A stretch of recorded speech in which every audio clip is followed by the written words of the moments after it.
साथियों, कुछ साल पहले बाबा केदार के दर्शन के बाद मेरे मुंह से अचानक ही निकला था कि ये दशक उत्तराखंड का दशक है।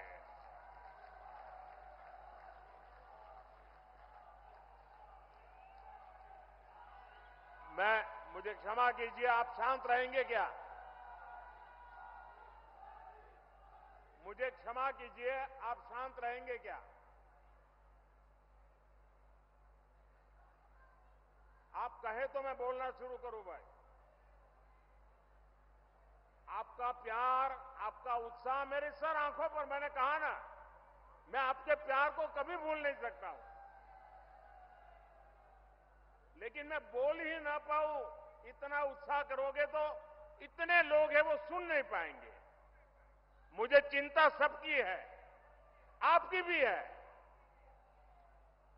धन्यवाद भैया। हमारी सरकार उत्तराखंड के सामर्थ्य का लगातार विस्तार करने में जुटी है और इसमें बहुत बड़ी भूमिका पर्यटन की है, यात्रा की है, यात्रा धामों की है। ऋषिकेश तो आसपास के कई राज्यों के लिए, वहां के लोगों के लिए पर्यटन का सबसे महत्वपूर्ण केंद्र है। और एक जमाना था जब योग की पूरी दुनिया में धूम नहीं थी, तब भी दुनिया के कई देश के लोग जिज्ञासु के नाते योग के लिए ये हमारे ऋषिकेश आया करते थे। मुझे याद है, बहुत पुरानी घटना है, मैं एक बार यूएसए गया था। अब मुझे वो इतना इंटीरियर इलाके में मैं गया था कि मुझे कोई वेजिटेरियन खाना में तलाश रहा था। अब मुझे कहीं अता पता ही नहीं मिल रहा था इतने में एक छोटी सी दुकान में एक अमेरिकन नागरिक छोटी दुकान लेके बैठा हुआ था, लेकिन उसके गले में 3-4 रुद्राक्ष की मालाएं थी। तो मैं उसके पास चला गया तो उसने भी नमस्ते करके मुझे मेरा स्वागत किया।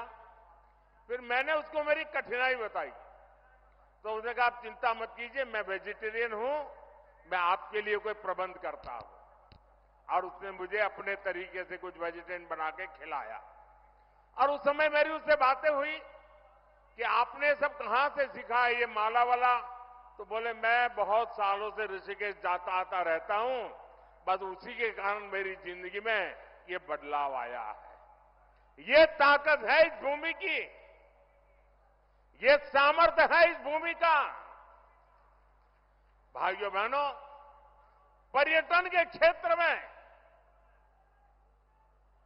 कोई ऐसा एडवेंचर टूरिज्म हो तो हमारा उत्तराखंड है। राफ्टिंग करना हो, युवाओं को यहां है। कैंपिंग करना हो, दिलचस्पी अगर उसमें है तो यहां पर है। या फिर आध्यात्म और योग में रुचि रखने वाले व्यक्ति हो, ऋषिकेश आकर हर कोई आनंद से भर जाता है।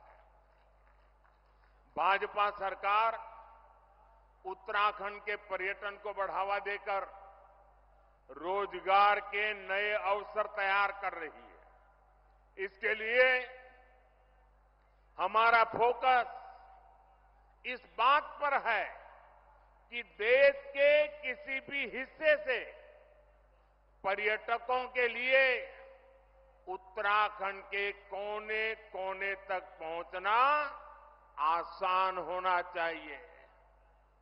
इसलिए हम देवभूमि में रोडवेज, रेलवेज, रेलवे की लगातार सुविधा बढ़ाते जा रहे हैं।